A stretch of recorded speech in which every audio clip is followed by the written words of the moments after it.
দীর্ঘ ১৭টি বছর স্বৈরাচারী ফ্যাসিস্ট গভর্নমেন্ট বাংলাদেশের জনগণের বুকের উপর জগদ্দল পাথর হিসেবে বসেছিল।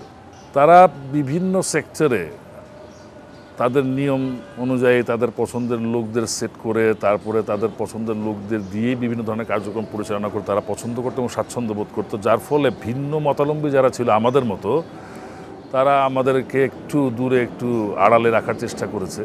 কাজ করতে যে ডিরেক্টলি ইনডিরেক্টলি অনেক ধরনের এরকম প্রবলেম ফেস করতে হয়েছে, অনেক ধরনের কথা শুনতে হয়েছে, অনেক কাজ আমাকে নেওয়ার কারণে বন্ধ হয়ে গেছে। তো যেই কারণে আমার চাওয়া না তাদের চাওয়া অনুযায়ী হয়তো একটু আমার পর্দায় অ্যাপিয়ারেন্সটা কম ছিল। তারপরে দলের জন্য তথা মানুষের জন্য মানুষের দাবি আদায়ের লক্ষ্যে আমরা যে আন্দোলন সংগ্রামে ছিলাম দীর্ঘদিন, সেই আন্দোলন সংগ্রামে একটা দীর্ঘ সময় আমাদেরকে দিতে হয়েছে। বিভিন্ন সময় মামলা হামলার সম্মুখীন হতে হয়েছে, মোবাইল টেলিফোনে বন্ধ রাখতে হয়েছে, অনেকে যোগাযোগ করেও পেত না।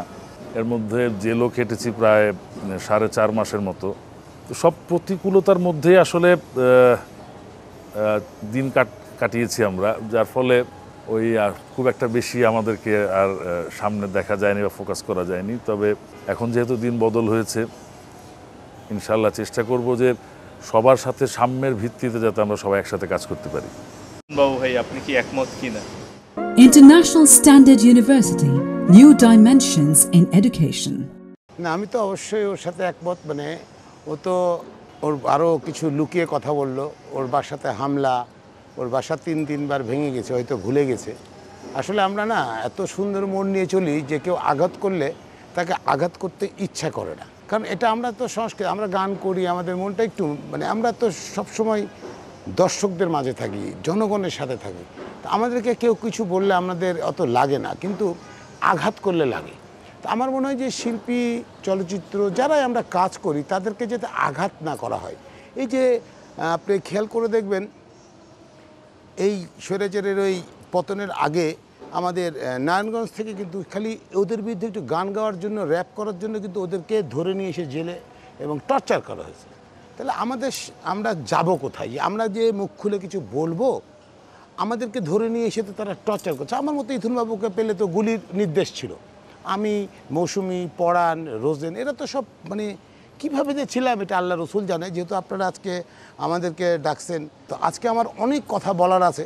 তো এই কথাগুলো আপনাদেরকে শুনতে হবে। তবে আমাদেরকে একটা জিনিস খুব খেয়াল করতে হবে যে আমরা আসলে এই 5ই আগস্ট আজকে কিন্তু আজকে কিন্তু 1 মাস পূর্ণ হয়েছে। আজকে কিন্তু আমাদের সেই ছাত্র জনতা আবার তাদের স্মরণে একটা যাত্রা করতেছে। এদের পাশে থাকতে হবে, এদের পাশে থাকতে হবে এবং এদেরকে সাহস যোগাতে হবে। কারণ ছাত্র জনতা এক হলে একটা বিস্ফোরণ হয়, যে বিস্ফোরণ থেকে স্বৈরাচার কেন, রাক্ষসী কেন, খুনি কেন সবাই পালিয়ে যেতে বাধ্য থাকে। এর মানেই একসাথে কাজ করলে সে কাজটা ভালো হয়। 2-1টা নেকড়া পোকা টোকা থাকে, সেটাকে ঝাড়া দিয়ে আপনাকে চলতে হবে। যেমন আমরা যে কাজগুলো করে আসছি, আমাদের পিছে কিন্তু এখনও কিন্তু আমাদের সাথে মনে করেন চলছে সে দুশ্মনী। কী জন্য আমি বলি, আপনি আনসারের ঘটনাটা চিন্তা করেন। এখন বর্তমান যে ইউনূস স্যারের সরকার চলছে, অন্তরীণ সরকার, যদি তাদেরকে কিন্তু ফেলার জন্য বা তাদেরকে একটা মানে অবসান ঘটানোর জন্য কিন্তু তারা এখনও সেই উৎপেতে বসে আছে। তার প্রমাণ হচ্ছে আপনার আমাদের বিচারপতি একটা কু করার চেষ্টা করছিল। এটাকে তুলে নিয়ে আসতে হবে আপনাদেরকে। এবং অন্তর্বর্তী সরকারকে উৎখাতের জন্য একদল রাক্ষসী এখনও আছে, যার প্রমাণ তো আপনাকে বললামই যে 2টা জায়গায় যে একটা বিচারপতিদের বিষয় বললাম এবং একটা সচিবালয়ের আনসারদের বিষয় বললাম।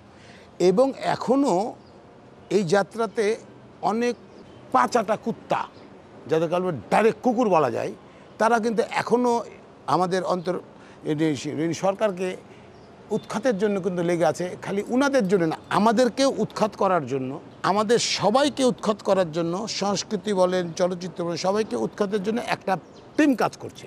আমি বলবো এই টিমগুলোকে ধরার জন্য। এবং আমি এই সরকার ইউনূস স্যারের কাছে, আমি স্যারকে এমনি বলেছি যে স্যার আমরা ভোট দিতে চাই, এটা তো বলেছি, এবং ভাতের অধিকার চাই, এটাই বলেছি। কিন্তু এবার বলবো স্যারের কাছে, আজকে যত কথা থেকে বলবো যে স্যারের কাছে একটা দাবি, স্যার এই কাউয়াগুনাকে ধরতে হবে। স্যার, এই কাউয়াগুনাকে যদি আপনি না ধরতে পারেন স্যার, আপনি অশান্তিতে থাকবেন, মানে দেশ অশান্তিতে থাকবে।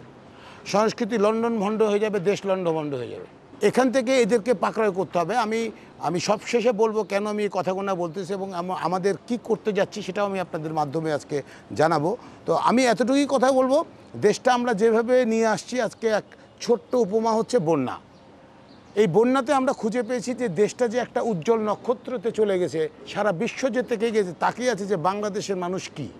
বন্যার্তদের পাশে সবাই গিয়ে দাঁড়িয়েছে, একটা চমৎকার বাংলাদেশ হয়ে গেছে। এটাই তো আমাদের বাংলাদেশ চায়, এটাই আমাদের চাওয়া, অন্য কিছু না। মত প্রকাশেরও কোনো রকম বাধা থাকবে না, মত প্রকাশ করতে হবে, যে যা পারবে। আমাকে একটা রিক্সাওয়ালা 50 টাকা দিয়ে বলেছে যে আমি ওদের পাশে থাকতে চাই বাবা। তো এই যে সুন্দর বাংলাদেশ, এই সুন্দর বাংলাদেশ নিয়ে কাজ করতে হবে।